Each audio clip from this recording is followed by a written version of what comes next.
शिक्षा जो है व्यक्ति के निर्माण का जो है मूल आधार है। जिस प्रकार की किसी भी देश की शिक्षा व्यवस्था होगी, उस देश का जो दशा है, जो स्वरूप है, वो ठीक उसी प्रकार होगा। आज हम बात कर रहे हैं अपने समाज में, यदि हम बात कर रहे हैं कि आज जो है हमारे यहाँ जो है भ्रष्टाचार बहुत ज़्यादा हो गया है, समाज में कुरीतियाँ जो है बहुत ज़्यादा पनप रही हैं, या अन्य विभिन्न प्रकार की समस्याएं जो है आ रही है, तो यदि इसमें बात की जाए तो जो सबसे बड़ा जो कारखाना है जहाँ आदमी का निर्माण होना है, तो सबसे बड़ा जो कारखाना है वो ये पाठशाला होती है, वो ये स्कूल होती है। यहाँ यदि अच्छी शिक्षा दी जाएगी तो तब जो है जो देश होगा, राष्ट्र होगा, समाज होगा, वो भी अच्छा होगा। यदि ये फैक्ट्री बिगड़ गई तो जो है पूरा जो देश है वो जो है बिगड़ जाएगा। तो अभी जो राष्ट्रीय शिक्षा नीति का भी जो मूल वाक्य है, शिक्षा बदलो देश बदलो।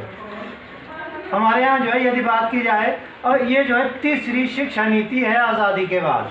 वैसे तो सेकेंडरी एजुकेशन कमीशन भी जो है 1952 में 1952 में आया था, किंतु जो प्रमुख शिक्षा नीति आई 1964-66 में जो पठारी कमीशन था, तो उसकी जो रिपोर्ट है 1968 में लागू की गई थी। उसके बाद 1986 में जो नई शिक्षा नीति थी वो आई थी, जब जो है ये हमारा जो 10+2 का पैटर्न है, 10+2+3, ये जो पैटर्न है ये जो है तब से इम्प्लीमेंट हुआ था। उसके बाद 92 में भी जो है इसका एक ड्राफ्ट आया था, किंतु जो असल में जो शिक्षा नीतियाँ हैं, अभी जो तीसरी शिक्षा नीति है ये जो है 34 साल के बाद 1986 के बाद जो है आई है। और जून 2017 में 17 में जो है जो के कस्तूरीरंगन, ये जो है इसरो के प्रमुख रहे हैं, इनको जो है शिक्षा नीति का अध्यक्ष जो है बनाया गया था, जो कमेटी इसके लिए गठित की गई थी। और इसने जो है अपनी सिफारिशें 2019 में दी थी, और 29 जुलाई 2020 को जो है हमारी जो केंद्रीय मंत्रिमंडल है उसने जो है इस शिक्षा नीति को मंजूरी दे दी है। तो हम सभी को पता होना चाहिए कि ये जो राष्ट्रीय शिक्षा नीति है, इसकी जो खास बातें हैं क्या है।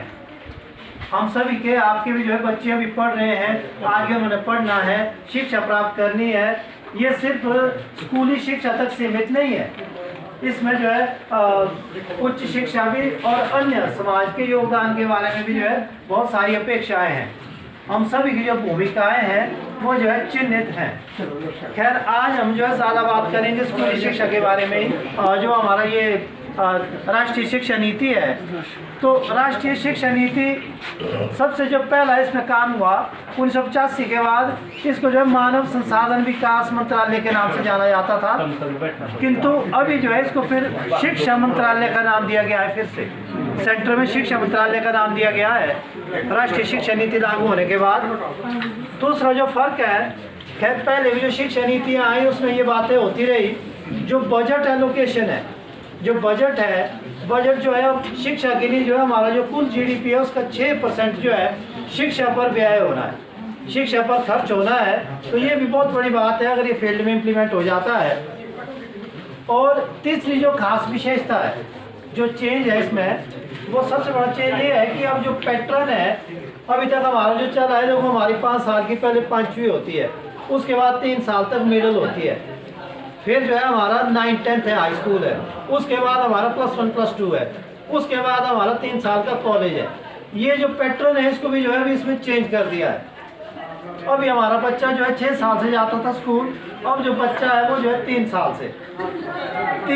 से जो है इसमें जो है बच्चा स्कूल जा रहा है। 3 से 6 साल तक जो है उसका जो है फाउंडेशनल कोर्स है, 5 साल का है, 3 साल से जो है 8 साल की उम्र तक ये फाउंडेशनल कोर्स है। इसमें जो है बच्चा पहले क्योंकि आज हम देख रहे हैं कि प्राइवेट स्कूल भी जो है बहुत पनप रहे हैं, और एक ये जो कोचिंग कल्चर बहुत ज़्यादा पनप रहा है।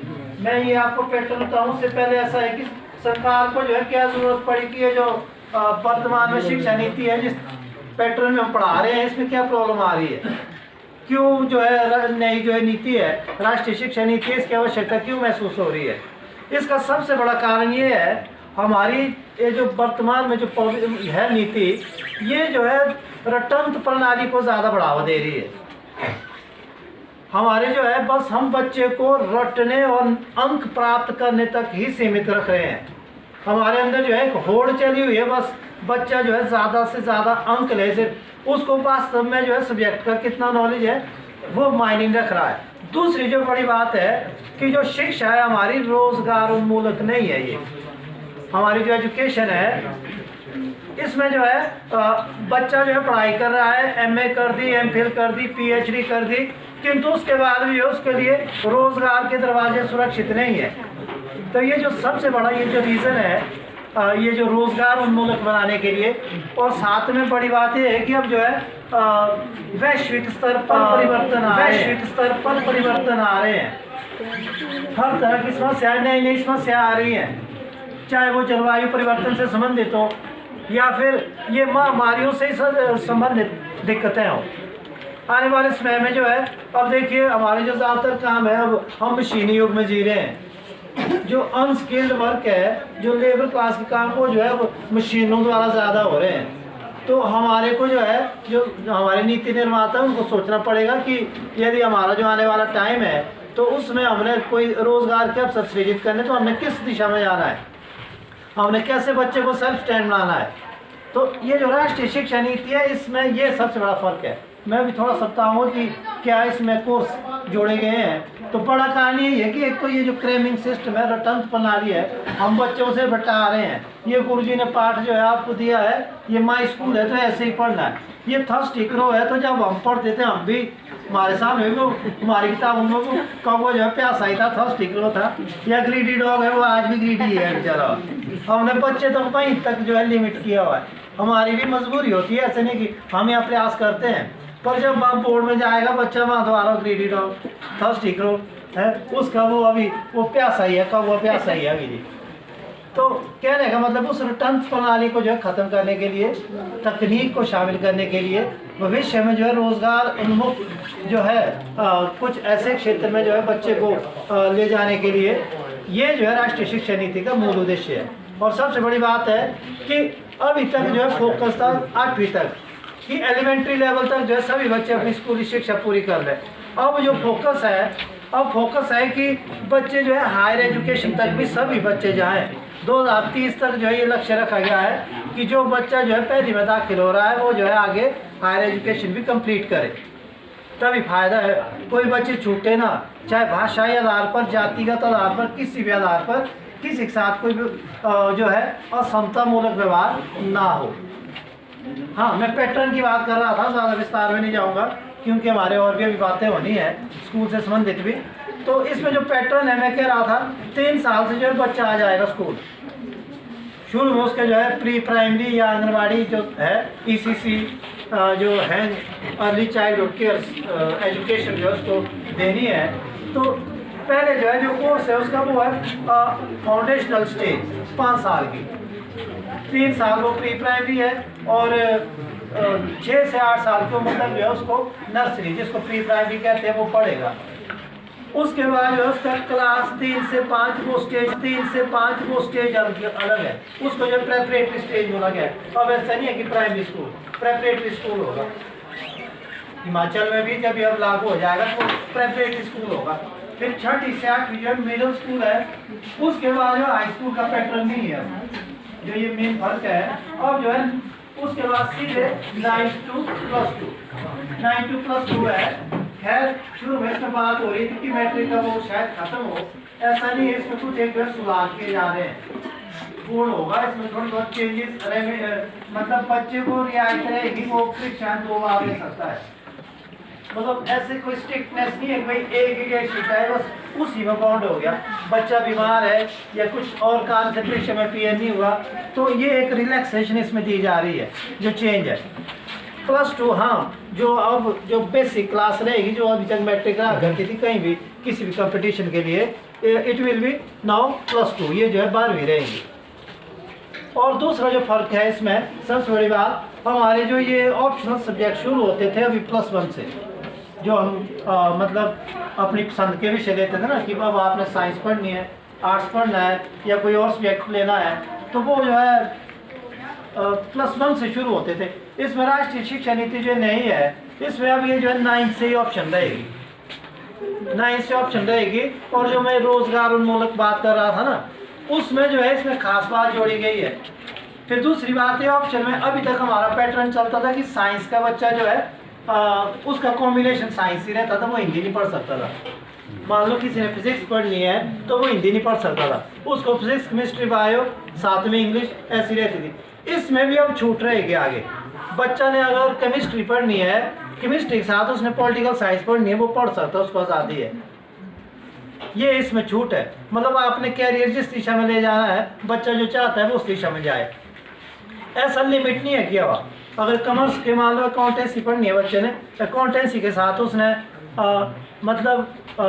इतिहास पढ़ना है तो वो इतिहास पढ़ सकता है। एक और इसमें जो नई बात जोड़ी गई है क्लास 9 से ही, इसमें जो ये तकनीक को बढ़ावा देने के लिए एक सब्जेक्ट जो है स्किल बेस्ड एक जो है वो रहेगा।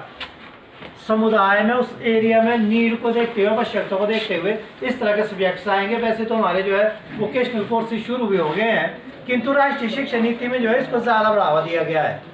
कौन से 9 से जो है सब्जेक्ट आ जाएगा बच्चे को, जो है चाहे इलेक्ट्रीशियन का कोई काम है, प्लम्बरिंग का कोई काम है, मतलब ये ट्रेड जैसे ITI के ट्रेड्स देखते हैं ना, जो बिल्कुल व्यवसाय की ट्रेड जो है यहाँ सम्मिलित हो जाएंगे। और बच्चे को जो है 10 दिन जो है महीने में वहाँ उनके साथ जो स्किल्ड व्यक्ति है वह प्रैक्टिकली काम करना पड़ेगा। वो जो उस स्टेज से सीख जाएगा कि जिसको वायरिंग का शौक है तो वहाँ सीख जाएगा, अलग से कोई अलग खर्च करने की ज़रूरत नहीं है। सबसे बड़ा जो इसमें उद्देश्य है वो है हमारे पूरे देश में जो एक कोचिंग वाला कल्चर चला ना, ये जो सब जगह बस कोचिंग के लिए भेजो, कोचिंग के लिए, ये ख़त्म करना चाहती है सरकार। क्योंकि बच्चे के अंदर है दिमाग है, उसके अंदर बहुत दिमाग है उसके अंदर, उसको एक शेप देनी है कि किस डायरेक्शन में ले जाना है, ज़बरदस्ती थोपना नहीं उसको कि उसने जो है एक ही दिशा में जाना है। इसके साथ जो और इसमें खास बात है, जो प्राइमरी लेवल की बात है, प्राइमरी में जो एजुकेशन है उस क्षेत्र की मातृभाषा में ही होगी। मातृभाषा डायलेक्ट को ना लें हम, मातृभाषा का मतलब होता है जिसकी भाषा का मतलब होता है जिसकी लिपि है, जिसको लिखा जाए, जैसे हिंदी भाषा है, ठीक है। तो ये जो लॉर्ड मैकाले की जो चली है ना एजुकेशन का जो सिस्टम, उस ज़माने से शुरू से हमारे देश में, जिसका उद्देश्य जो है हमारे देश के जो नागरिक थे उनको सिर्फ बाबू बनाने तक सीमित था, तो इसमें परिवर्तन लाना है, इसमें आज़ादी है। अब भाषा मातृभाषा को और जो पुरानी हमारी जो भाषा है, संस्कृति है, उसको संजोने के लिए भी इसमें खैर ये बहुत बड़े दस्तावेज है। मैं सिर्फ आपको एक संक्षिप्त सा जो है इसका विवरण दे पा रहा हूँ। इस पर जो है 2, 4, 5 दिन की कार्यशाला हो सकती है। मातृभाषा को इसमें प्राथमिकता देने का मतलब क्या है? हमारे यहाँ जो है यही प्रचार किया जाता है कि जी बस साइंस मीडियम इंग्लिश में पढ़नी पड़ती है, कॉमर्स मीडियम इंग्लिश में पढ़ना पड़ता है। ये तो जी हिंदी में हो ही नहीं सकता, समझ नहीं आ सकता है। क्यों नहीं हो सकता है? राष्ट्रीय शिक्षा नीति में जो है इसमें बड़े विशेष तौर पर बल दिया गया है। आज तक जितने भी सर्चेज हुए हैं उसमें ये पाया गया है कि कोई आदमी जो है अपनी जो योग्यता, अपनी जो एफिशिएंसी मातृभाषा में सिद्ध कर सकता है, अन्य भाषा में नहीं कर सकता है। अपने ज्ञान का जो मतलब आगे उसका उस क्षेत्र में जो काम कर सकता है। छोटा सा उदाहरण है कि इजराइल है, बहुत ही छोटा सा देश दुनिया का, उनकी भाषा है हिब्रू, उसके कारण वो संगठित है, ठीक है। और इजराइल की जो टेक्नोलॉजी है वो इंडिया को क्या और भी बड़े बड़े देशों को मात देती है। इजराइल ऐसा देश है, हमारा जो हिमाचल है इससे भी बहुत छोटा है, तो वह सबसे अधिक नोबेल प्राइजेस प्राप्त हुए हैं। ये मातृभाषा उदाहरण दे रहे। क्या चीन वाले इंग्लिश में पढ़ाई करते हैं? चाइनीज चलती ना, उनकी डेवलपमेंट कम है। जापान वाले क्या इंग्लिश में पढ़ाई करते हैं? जापानी में करते हैं। उनकी सर्चेज, उनकी हर चीज़ टेक्नोलॉजी देखो आगे है। क्योंकि हमारी जो सोच है हमारी रही उपनिवेशवादी, हम उनसे 47 तक रहे अंग्रेजों के गुलाम।